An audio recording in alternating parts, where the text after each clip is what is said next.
Entrevista.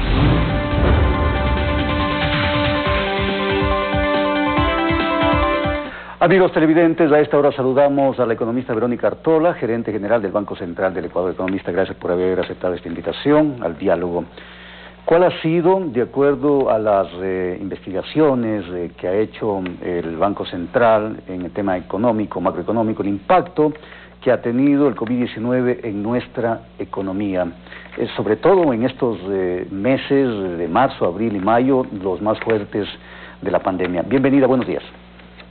Buenos días, Fernando. Muchísimas gracias por la invitación y a todos los que nos siguen. Efectivamente, nosotros como Banco Central, con acompañamiento del Banco Mundial y con información de diferentes entidades públicas y privadas, hemos cuantificado cuál ha sido el impacto macroeconómico del COVID en nuestra economía ecuatoriana. En ese sentido, durante los meses de marzo, abril y mayo, se ha cuantificado unas pérdidas totales de alrededor de 6.200 millones de dólares. De esos 6.200 millones, aproximadamente 5.200 corresponden en el sector privado y 1.000 millones en el sector público, siendo el sector o los sectores más afectados el del comercio, el del turismo y el transporte. Todo eso lo que implica es que solamente en estos 3 meses del año, de, como decía, marzo, abril y mayo, la economía se ha visto afectada en alrededor de un 3,8% de disminución de su economía, que son cifras bastante complicadas justamente para afrontar la realidad. Y esto, economista, ¿cómo se refleja en el tema del desempleo o en el tema del empleo en general? También hicimos algunas cuantificaciones sobre ese tema y lo que estimamos es que solamente en estos 3 meses también del COVID, aproximadamente 4% se ha incrementado la tasa de desempleo, y estaríamos hablando de alrededor de 335.000 empleos que se han perdido, tanto en el sector formal como en el informal. De las últimas estadísticas que nosotros hemos revisado del IES, aproximadamente son 250.000 personas que han perdido el empleo, y si a esto sumamos, como digo, el sector informal, estas son las estimaciones, ¿no? Nadie tiene una bolita mágica para decir que tiene 100% de cumplimiento las estimaciones que nosotros realizamos, pero estaríamos hablando de alrededor de 335.000 de acuerdo a las metodologías que manejamos como Banco Central y Banco Mundial. Ahora, usted hablaba del efecto que ha tenido tanto en el sector público como en el sector privado, pero hablemos un poquito del sector privado a propósito del tema de las importaciones y exportaciones. ¿Cuál ha sido el comportamiento y cómo han caído estos dos rubros? Desde que inició el año, si hablamos los datos de enero a mayo, se ha visto que las exportaciones han caído en alrededor de un 14%, pero las importaciones, en cambio, han caído en alrededor de un 21%. Es decir que gracias a esta también ralentización que hemos tenido en la economía, las importaciones son menores. Por el momento tenemos una balanza comercial justamente superavitaria, pero que, como comentaba, el problema también es que, dado que las exportaciones han reducido, eso implica menores ingresos también a la economía, que necesitamos justamente ver cómo eso en los próximos meses del año, sobre todo en estos últimos 4 o 5 meses, se puede ir poco a poco recuperando. ¿¿Cuánto puede afectar en estos datos, en estos indicadores que usted manifiesta, indicadores macroeconómicos, cuánto puede afectar este anuncio de la renegociación de los bonos de la deuda externa? ¿Cuánto impacto tendrá en nuestra economía en el resto del año, bueno, y a futuro? Bueno, lo que nosotros esperamos es que con esta renegociación, primero, son menos recursos que tienen que salir en este momento para pagar tanto capital como amortización de la deuda. Definitivamente esto es una buena señal en los mercados internacionales, y la idea es que poniendo un poquito en pausa esos pagos y traspasándoles a otros años, podamos también en este año conversar con los multilaterales para obtener recursos frescos adicionales. Sobre la mesa ya tenemos algunos desembolsos, sobre todo con el gobierno de China, que esperamos que se concreten en las próximas semanas, y eso definitivamente también, y esa imagen de renegociación, esa imagen de que la comunidad internacional está confiando también en el país. Como ustedes vieron, más del 90% de los bonistas del Ecuador aceptaron esta renegociación, entonces son buenas noticias también para el país. En definitiva, ¿cuál es el monto? Porque me parece que aquí como que no están claras las cifras, economista, en torno al monto de nuestra deuda, externa. Se habla de que incluso con los acreedores chinos las cifras no están claras. ¿Ustedes tienen claro el tema?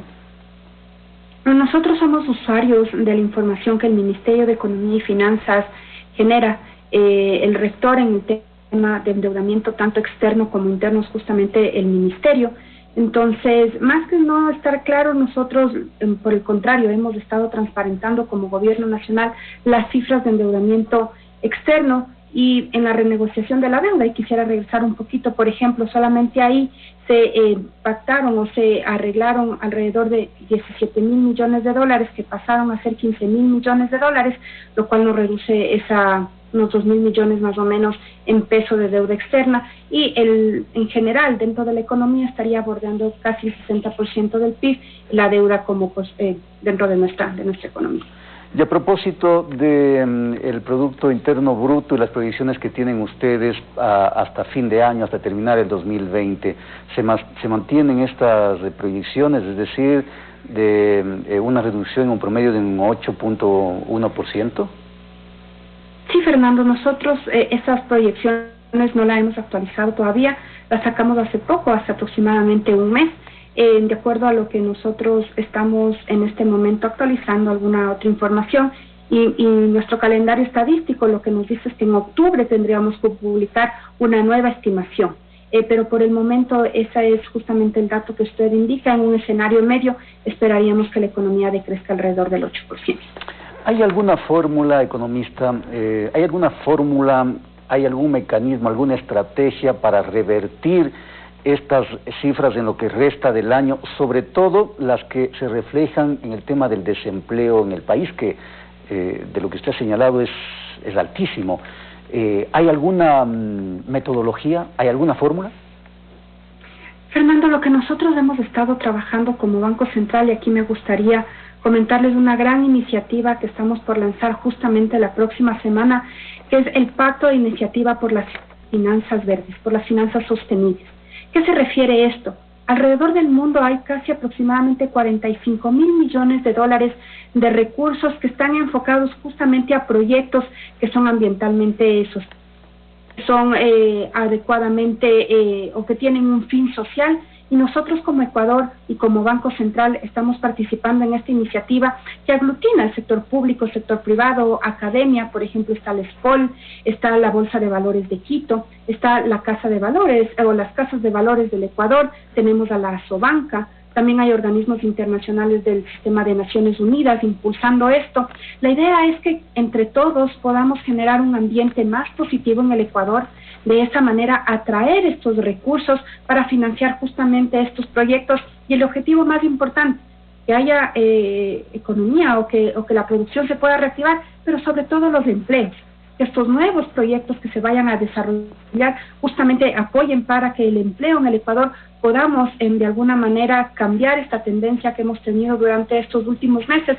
Entonces, esta idea de finanzas sostenibles, la verdad es un tema muy importante que lo estamos apoyando también como Banco Central para traer justamente recursos frescos a la economía. Ya nosotros como gobierno hicimos un primer emisión de un bono social, ustedes recordarán, en enero de este año, con acompañamiento del BID por casi 400 millones de dólares. El Banco Pichincha también ya emitió un bono verde para proyectos justamente ambientalmente amigables. Entonces ahora queremos poder captar más recursos que están en el exterior para financiar justamente nuestra economía ecuatoriana. Economista, una cuestión final, a propósito de lo que muchos especulan en torno a la situación económica del país y los riesgos que tendría o que habría tenido la dolarización.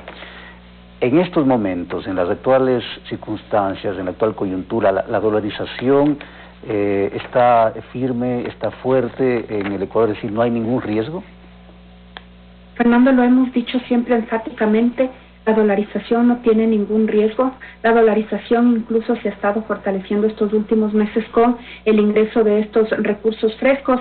El presidente de la República el 24 de mayo lo dijo, uno de los ejes de gestión de este último año de nuestro gobierno va a ser justamente el fortalecimiento de la dolarización. Entonces yo creo que su pregunta es muy válida porque siempre hay esa inquietud. Todos los ecuatorianos estamos conscientes que queremos mantenernos en la dolarización y nosotros como ente custodio de este sistema le puedo garantizar que estamos resguardando esto y que no hay en este momento ningún riesgo para pensar en alguna otra cosa. Gracias, economista Verónica Artola, gerente general del Banco Central del Ecuador. Gracias por habernos acompañado en este diálogo. Vamos a hacer una pausa en Telegrama.